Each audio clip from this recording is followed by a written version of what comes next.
श्रावण महीने की तीज जो है, तृतीया है, उसे हरियाली तीज कहते हैं।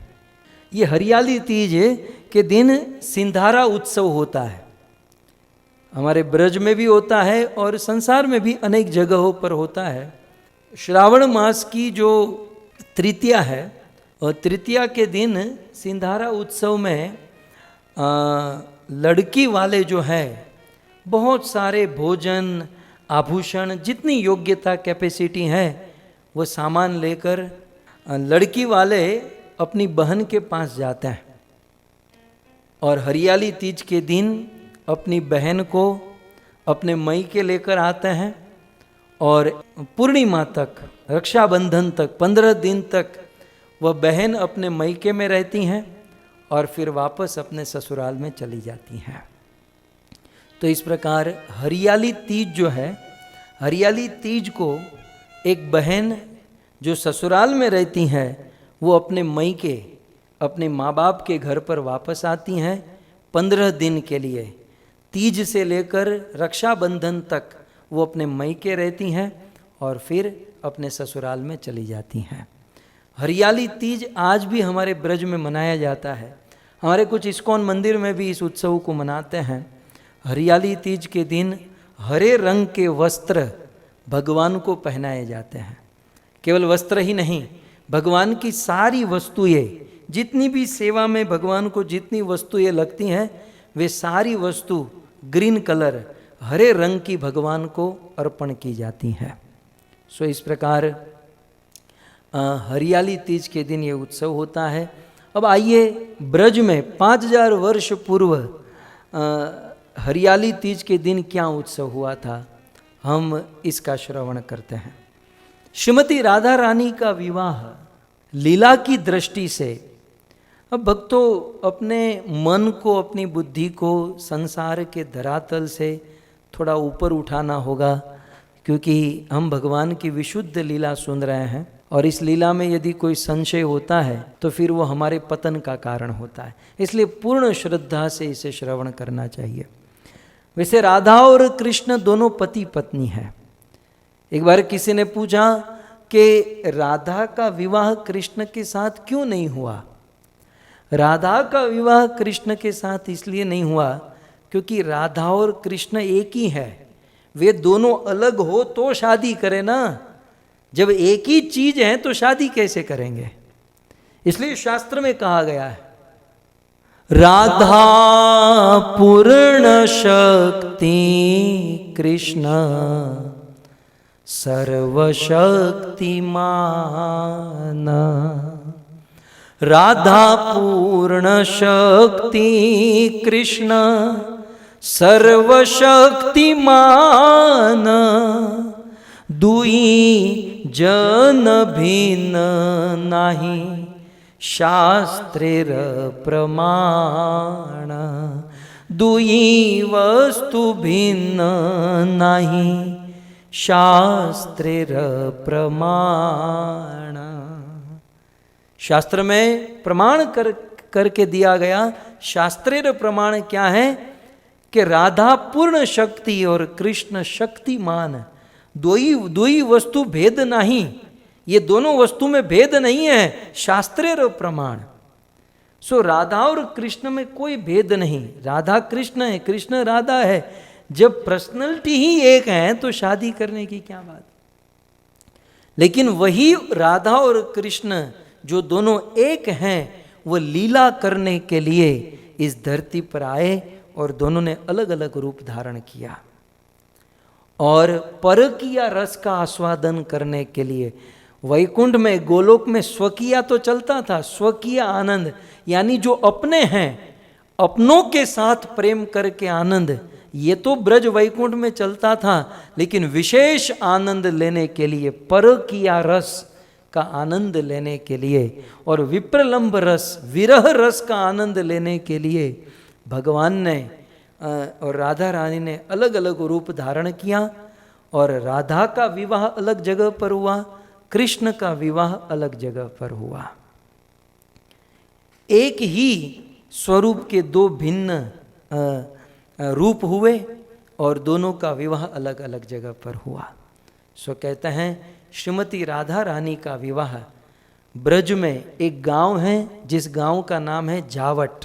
तो राधा रानी का विवाह जावट गांव में अभिमन्यु गोप के साथ हुआ।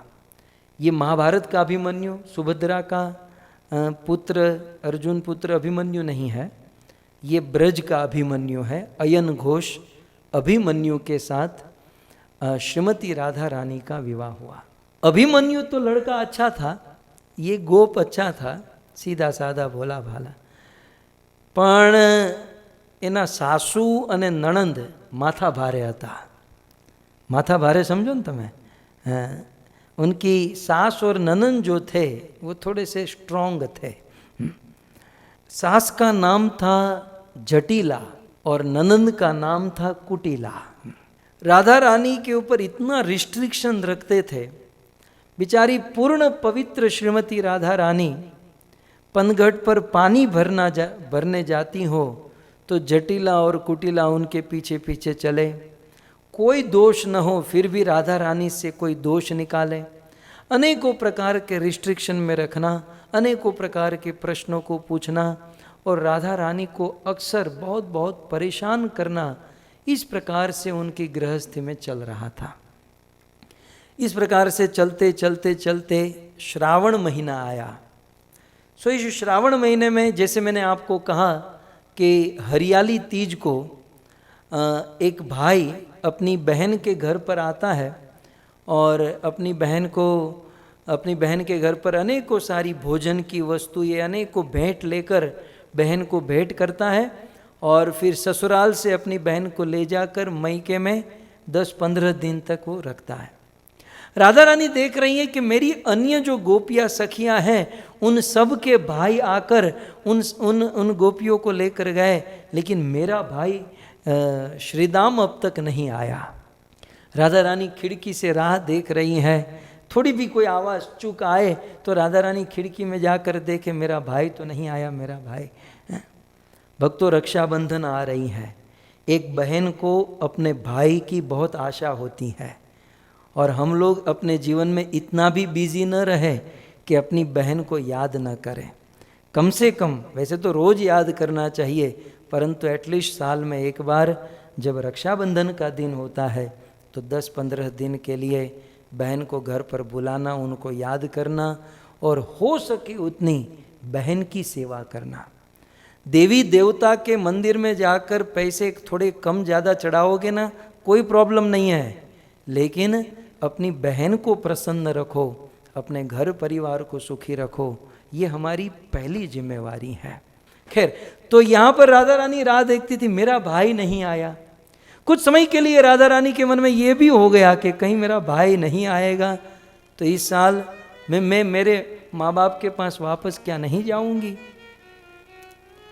इस प्रकार से सोच ही रही थी, तब तक दूर से राधा रानी ने देखा कि 10,000 गाय, 10,000 गौ माता का झुंड आ रहा है।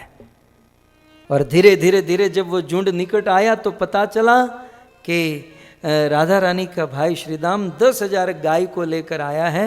ये 10,000 गाय श्रीदाम ने राधा रानी को, उनके पति अभिमन्यु को भेंट में प्रदान की। भाई की यदि कैपेसिटी हो ना, भाई की योग्यता हो, तो जीते जी अपनी बहन की इस प्रकार से सेवा करनी चाहिए। श्रीदाम ने अपनी बहन राधा रानी को 10,000 गाय दान में दी और श्रीदाम का बड़ा स्वागत हुआ राधा रानी के ससुराल में। और क्यों न होता, भेंट लेकर आया है, इसलिए थोड़ा सा ज़्यादा ही इंटरेस्ट से जटिला और कुटिला ने श्रीदाम का स्वागत किया। और एक भाव ये भी था कि मैं थोड़ी भेंट ज़्यादा लेकर जाऊंगा मेरी बहन के लिए, तो मेरी बहन की जो सास और ननंद है वे मेरी बहन के लिए वीज़ा का जो टर्म्स कंडीशन है वो ज़्यादा अधिक बढ़ा देगी, क्योंकि अक्सर 10-15 दिन भेजती हैं। थोड़ी ज़्यादा भेंट दूंगा, खुश होकर 1-2 महीना उनका वीज़ा एक्सपांड कर दे तो मेरी बहन हमारे मैके में ज़्यादा रह सकती हैं। सो खैर, इस प्रकार से लीलाएँ हैं ब्रज की। और भेंट लेकर आए और श्रीदाम राधा रानी को अपने साथ बरसाना में लेकर गए। अब राधा रानी बरसाना में आ गई। बरसाना में माने अपने घर पर, अपने मैके में आ गई।